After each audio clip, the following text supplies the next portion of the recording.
Hello and welcome you all to the another lecture of Physitronics building the concepts on physics. তো আজকে আমাদের আলোচনার বিষয় হচ্ছে ক্লাস 12 ফিজিক্স বা নেট লেভেল ফিজিক্সের কিছু প্রবলেমস।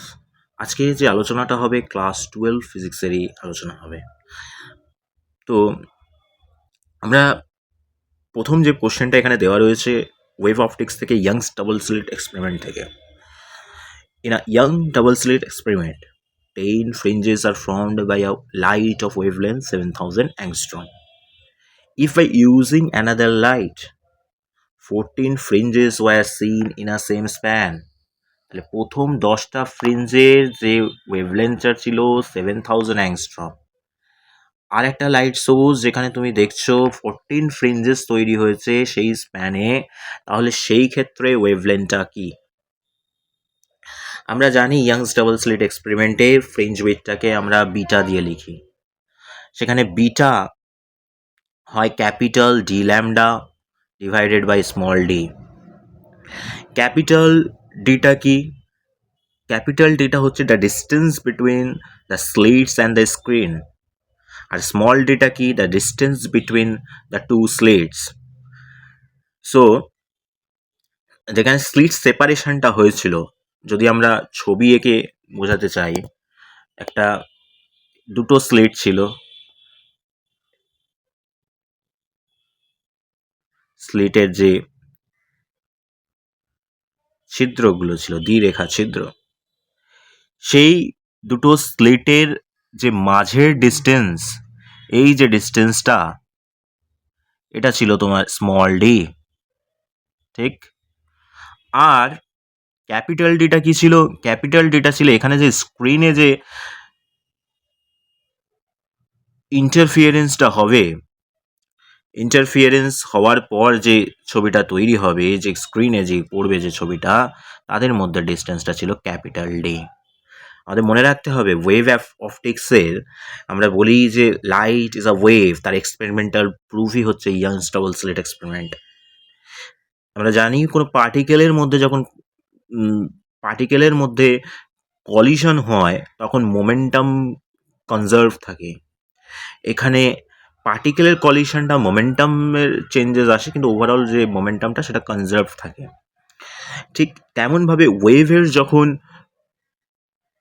কলিশন, বেসিক্যালি কলিশন নয়, এটাকে আমরা টার্ম দিয়ে দিয়েছি ইন্টারফিয়ারেন্স, তরঙ্গের যে উপরিপাত হবে, যেখানে সেখানে ইন্টেন্সিটি চেঞ্জেস হবে, ইন্টেন্সিটি তার তীব্রতা বাড়া কমা হবে। তো যেটা আমরা কণার ক্ষেত্রে পড়ে এসেছি সেটা আমরা ওয়েভের ক্ষেত্রে সেরকমই করব, কিন্তু নামটা হয়ে যায় ইন্টারফিয়ারেন্স। আর Young's double slit experiment wave অপটিক্সের basically light is a wave, তার এক্সপেরিমেন্টাল প্রুফ, সেটা আমরা যেটা আমরা হাইগেন্সের নীতিতে আমরা পড়ে এসেছিলাম। হাইগেন্স যেটা বলে থাকেন যে যে ওয়েভ নেচার শো করে, সেখান থেকে আমরা তার বেসিক্যালি হাইগেন্সের নীতিটা ছিল থিওরিটিক্যাল, তার এক্সপেরিমেন্টাল প্রুফ হচ্ছে ইয়াংস ডাবল স্লিট এক্সপেরিমেন্ট। তো সেই ইয়াংস ডাবল স্লিট এক্সপেরিমেন্টের আমরা যে ফ্রিঞ্জের যে উইথ, যে ফ্রিঞ্জগুলো তৈরি হচ্ছিল, যে ছবিগুলো তৈরি হচ্ছিল, তার যে উইথ ছিল সেটা হচ্ছে বিটা, বিটা দিয়ে ডিনোট করেছিলাম। এবারে আমাদের কোশ্চেনে বলা আছে যে 10 বিটা, কারণ এক একটা ফ্রিঞ্জ যদি বিটা হয় তাহলে ওভারঅল যে প্রথম ক্ষেত্রে যে বিটাটা হবে টোটাল লেফট হ্যান্ড সাইডে 10টা ফ্রিঞ্জের জন্য ফ্রিঞ্জ উইথটা হয়ে যাবে 10 বিটা, ঠিক? তার সাথে পরের বারে যে 14টা ফ্রিঞ্জ ছিল সেইটা ইকুয়াল হবে সেম স্প্যান, তাহলে 14টা বিটার ইকুয়াল হবে, এবং পরের বারের ক্ষেত্রে সেটাকে আমরা বিটা ড্যাশ ধরে নিচ্ছি, ঠিক? এইবারে আমরা যদি এখান থেকে ক্যান্সেল করে দিই, 5 হবে এটা, আর এটা 7 হবে, তাহলে ওভারঅল যে রেজাল্টটা দাঁড়ালো 5 beta equal to 7 beta dash. এবারে 5 beta equal to 7 beta dash, এখান থেকে আমি বিটার যদি ভ্যালুটা বসিয়ে দিই, 5 বিটা মানে ডি ল্যামডা বাই ডি, আবার বিটা ড্যাশ মানে তাহলে সেইভাবে কি লিখবো, D lambda dash by small d. তো আমাদের এই ক্ষেত্রে যদি দেখি ডি আর small d, capital D small d, এগুলো ক্যান্সেল হয়ে যাচ্ছে, ভেরিয়েবলের পোর্শন যেটা রয়েছে সেটা হচ্ছে ল্যামডা, তাহলে আমার দরকার কি, the wave length of the light in the second case, প্রথম কেসে 7,000 অ্যাংস্ট্রম ছিল, কিন্তু এখানে ল্যামডা ড্যাশটা আমার দরকার, তাহলে 5/7 lambda. Lambda is already given, lambda কত দেওয়া রয়েছে 7,000 অ্যাংস্ট্রম, তাহলে আমি ভ্যালু যদি বসিয়ে দিই 5/7 7,000 অ্যাংস্ট্রম, তাহলে টোটাল যে রেজাল্টটা দেবে এটা 1000 দিয়ে দেবে, টোটাল 5,000 অ্যাংস্ট্রম রেজাল্টটা দিয়ে দেবে। তাহলে 14টা ফ্রিঞ্জের যে সেম স্প্যানে যদি সে তৈরি করতে পারে, তাহলে wave length of the light হয়ে যাবে 5,000 angstrom, option A answer. Move on to the next question. Next কোশ্চেনে কি বলা আছে, এখানে 3টে বাল্ব দেওয়া রয়েছে, আর আমরা বেসিক্যালি ভোল্টেজটাকে আমরা টার্মিনাল এন্ড থেকে শুরু করি। এই যে একটা 3-6 60 ওয়াট আর 120 ভোল্ট, মানে বেসিক্যালি পাওয়ার আর ভোল্টেজ দেওয়া রয়েছে। Bulbs are connected across the 120 volt power source, এখানে পাওয়ার সোর্স লাগানো রয়েছে 120 ভোল্টে, আর 3টে বাল্বের কানেকশন এইভাবে করা রয়েছে। If the resistance of each bulb does not change with current, then find out the total power delivered to the 3 bulbs. আমরা জানি বাল্বগুলো সেম, তাহলে যদি বাল্ব সেম হয়, সেই বাল্বের দ্বারা যে রেজিস্ট্যান্স, প্রত্যেকটাই রেজিস্ট্যান্স হবে, সেই রেজিস্ট্যান্সটা সেম হবে। এবারে আমরা জানি যে পাওয়ার, ভোল্টেজ আর রেজিস্ট্যান্সের রিলেশনটা ছিল P equal to V square by R. সেক্ষেত্রে আমরা কি লিখতে পারি যে আর ইন্ডিভিজুয়াল যে আর সবার জন্য সেম হবে, তাহলে R equal to V square by P. সার্কিটের আর যদি বার করি, ওভারঅল যে ইকুইভ্যালেন্ট রেজিস্ট্যান্স সেটা কি হবে, সার্কিটের কানেকশনটাই যেমন ছিল, বাল্বের জায়গায় আমি ইকুইভ্যালেন্ট রেজিস্ট্যান্স বার করতে চাইছি বলে বাল্বের ইন্ডিভিজুয়াল বাল্বের রেজিস্ট্যান্স আমি আর করে ধরে নিয়েছি, আর এখানে আমার একটা 120 ভোল্টের একটা পাওয়ার সাপ্লাই রয়েছে। ঠিক আছে, তাহলে আমাকে যদি টোটালের ইকুইভ্যালেন্ট রেজিস্ট্যান্স, এখানে একটা 120 ভোল্টের একটা পাওয়ার সাপ্লাই রয়েছে, তাহলে আমি ভোল্টেজের দিকে যেতে চাইছি, তাহলে আমি কি করব, টার্মিনাল থেকে শুরু করতে করতে আমি চলে যাব 120 ভোল্টের দিকে।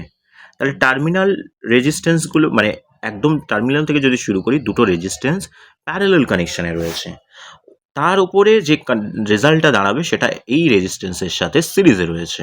তাহলে ওভারঅল যে আর ইকুইভ্যালেন্ট সেটা কি হবে, প্রথম দুটো রেজিস্ট্যান্স প্যারালাল কানেকশন, সেখান থেকে R into R divided by R plus R, প্যারালালের ফর্মুলা অনুযায়ী এই মানে রেজিস্ট্যান্স R1 ইন্টু R2 বা divided by R1 plus R2, আর তারপরে যে ইকুইভ্যালেন্টটা হবে সেটা এই রেজিস্ট্যান্সের সঙ্গে সিরিজ কানেকশনে রয়েছে, তাহলে প্লাস আর।